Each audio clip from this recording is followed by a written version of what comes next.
मुक्ति भक्ति के सभी प्रेमी सज्जनों को सतनाम साहिब बंदगी। तो प्रेमी सज्जनों, आज सतगुरु कबीर साहिब मूल ग्रंथ बीजक रमैनी नंबर 35।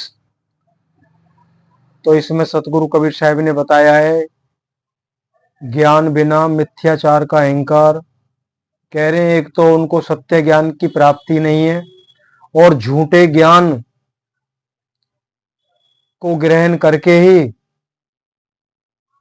मिथ्याचार उसका आचार प्रचार प्रसार करते हैं और अहंकार में चूर रहते हैं कि हमसे बड़ा कोई ज्ञानी नहीं है। तो इस रमैनी में पंडित शब्द भी आया है।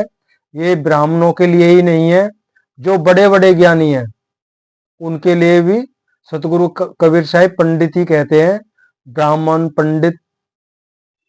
तो आइए सुनते हैं इस रमैनी में सतगुरु कबीर साहिब ने क्या कहा है और आत्मा के विषय में भी साहिब ने कहा है। अपना मत भी रखा है और शास्त्रों का मत भी रखा है।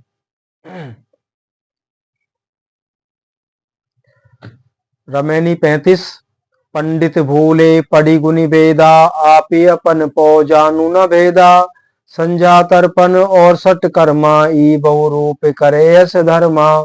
गायत्री युग चारि पढ़ाई, पूछो जाए मुक्ति किनु पाई। और किछिए लेत हो छीछा, तुम सो कहो कौन है नीचा। ई गुण गर्व करो अधिकाई, अधिके गर्व ने होए भलाई। जासु नाम है गर्भ प्रहारी, सो कस गर्भ ही सके सहारी। ये शब्द था। अब सतगुरु कबीर साहिब की साखी है। कुल मर्यादा खोए के, खोजिन पद निर्वाण। अंकुर बीज नसाए के, नर भय विदेही थान।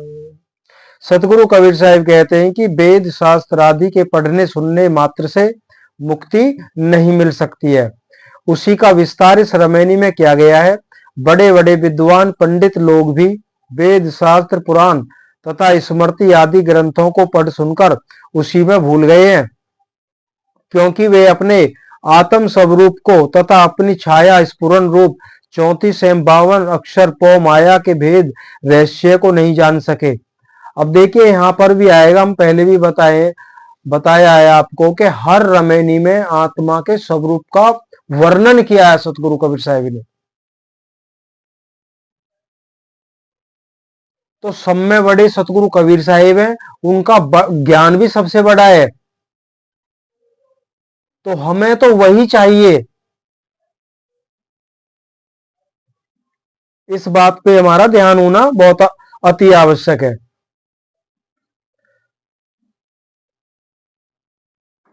कह रहे हैं वे अपने आत्म स्वरूप को तथा अपनी छाया स्फुरन रूप 34 एवं 52 अक्षर पौमाया के भेद रहस्य को नहीं जान सके।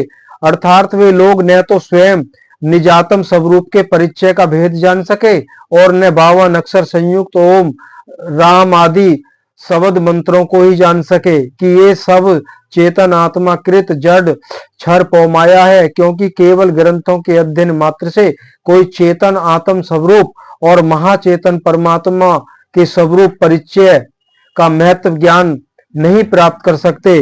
और जब तक चेतन आत्मा और महाचेतन परमात्मा के स्वरूप का अपरोक्ष प्रत्यक्ष साक्षात्कार ज्ञान न हो जाए,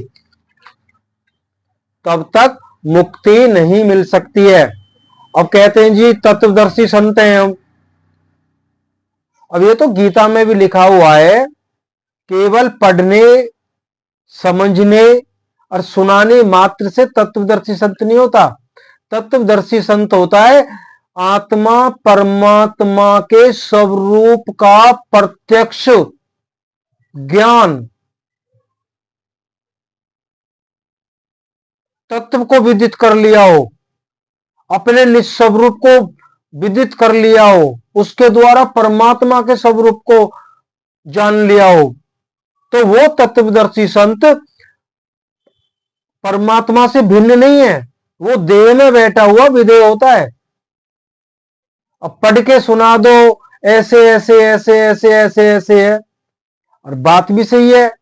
ओम सोअंग रारंकार इन तत्व इनको भी हम विदित नहीं कर पाए। ये बहुत घोर तप साधना है। 10-15 मिनट बैठ गए, घंटे 2 घंटे बैठ गए, कुछ भी होने वाला नहीं है, ना हुआ भी नहीं है किसी का।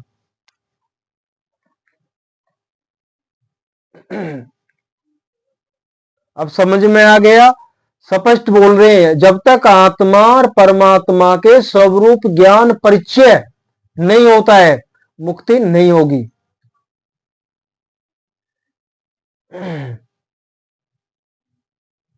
कह रहे हैं वेद शास्त्र आदि ग्रंथों के अध्ययन। हाँ, एक और बोल देते, शास्त्र विरुद्ध भक्ति करोगे तो नरकों में जाओगे।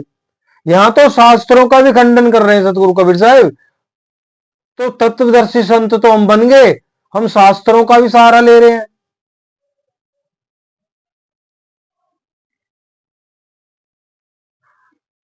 वेद शास्त्र आदि ग्रंथों के अध्ययन ज्ञान तो केवल परोक्ष वाक्य मात्र है। सतगुरु कहते हैं पढ़ना लिखना चातुरी, यह तो बात सहल, काम दहन मन वश करन, गगन चढ़न मुश्किल। अब ये है पढ़ना लिखना, ये तो चतुराई है, हर लोग कर रहे हैं, बहुत कर रहे हैं, आज भी चतुर बहुत है। कबीर साहब ने एक जगह कहा है अपनी रमेनी में, उससे बड़ा कोई चतुर नहीं है। परमात्मा को नहीं कहा है, काल भगवान के लिए संकेत किया है। अगर काल भगवान से चतुराई करोगे, वो ऐसी जगह पहुंचा देगा जहां की हम कल्पना भी नहीं कर सकते। वो चीज बोल रहे हैं, सतगुरु कहते हैं पढ़ना लिखना चातुरी, यह तो बात सहल, ये तो बड़ा आसान है, सब कर भी रहे हैं। लेकिन काम दहन, इंद्रियों का दहन करना, मन को वश में करना, ये गगन चढ़न मुश्किल। और ये ब्रह्मांडी साधना में भी है। अगर हम वेदों द्वारा भक्ति करें तो ये चीज लागू होती है। इंद्रियों का दहन करना पड़ता है, मन को वश में करना पड़ता है, तब ब्रह्मांड में सूरत जब चढ़ती है। इतना आसान नहीं है। यहां तो मुक्ति की तो बात ही नहीं आई है। मुक्ति की तो सतगुरु कबीर साहब ने बता दिया है, आत्मा परमात्मा का स्वरूप परिचय ज्ञान तब तक नहीं होगा, नहीं होगी।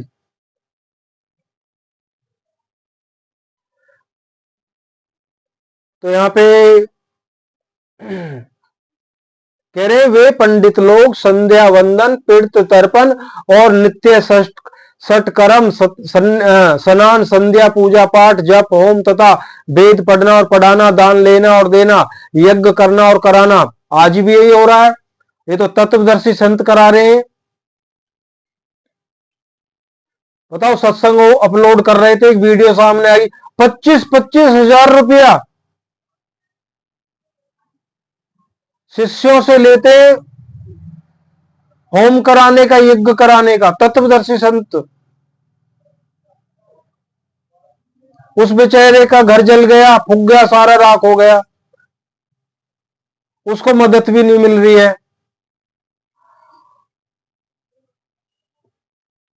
तो ये सबसे बड़ा भरम है, फिर भी हमारी आंख नहीं खुलती है। जिन चीजों के लिए सतगुरु कबीर साहब ने खंडन किया है, हम उन्हीं को ज्यादा से ज्यादा कर रहे हैं।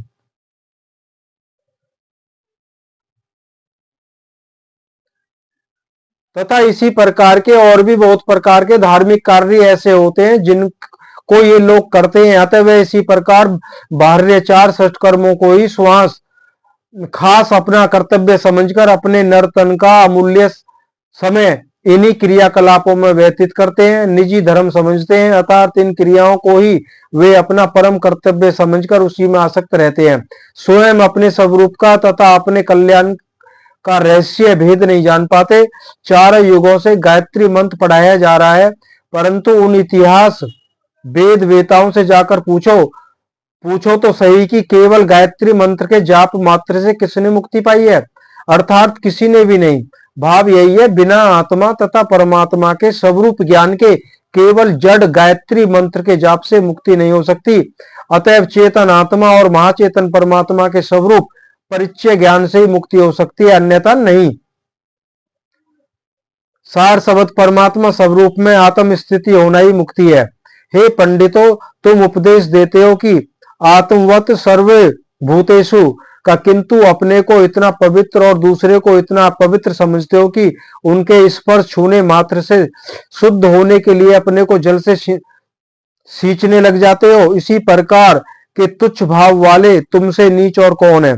यहाँ पर जो देवी काली भैरव और प्रेत पिशाच आदि की उपासना पूजा करने वाले तथा उनको पशुओं की बलि देने वाले जीव हिंसक ब्राह्मण है, उनसे यह प्रश्न है कि किसी दूसरे नीच जाति के छूने से जो शुद्ध होने के लिए अपने आप को अपने शरीर पर जल के छींटे लगाते हो, परंतु भला कहो तो सही कि ऐसे हिंसा आदि कर्म करने वालों तथा मांस शराब आदि अभक्ष भक्षण करने वाले तुमसे और दूसरा कौन नीच है, अर्थात कोई नहीं।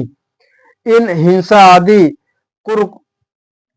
कुकर्मों को करते हुए भी आप लोग अधिक अपनी उच्च जातीयता के गुण का गर्व अर्थात अहंकार अभिमान करते हो कि हम बड़े पवित्र उपासक भक्त हैं, परंतु अधिक अहंकार करने से किसी की भलाई नहीं होती, क्योंकि वेदों में जिस निरंजन का नाम गर्भ प्रहारी है, अब देखिए वही आ गया यहाँ पे, क्योंकि वेदों में जिस निरंजन का नाम गर्भ प्रहारी है वह तुम्हारे गर्भ को कैसे सह सकेगा। मान लो तुम्हारी चतुराई को कैसे सहन करेगा, सबसे बड़ा चतुर है वो, अतः वह तुम्हारे अहंकार को कदापि नहीं सहन कर सकता, अवश्य दंड देगा।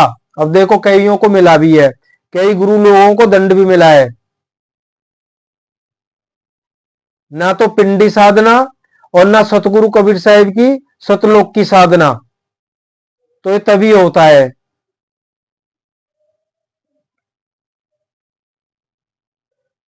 सतगुरु कबीर साहिब कहते हैं कि जिन्होंने ऊंच नीच तथा जातिगत कुल मर्यादा के मिथ्या अभिमान को छोड़कर निर्वाण मुक्ति पद को भेदी सतगुरु की शरण में जाकर खोज किया है कि आत्मा तथा सार शब्द परमात्मा के स्वरूप परिचय ज्ञान से ही सत्य मुक्ति हो सकती है, अन्यथा नहीं।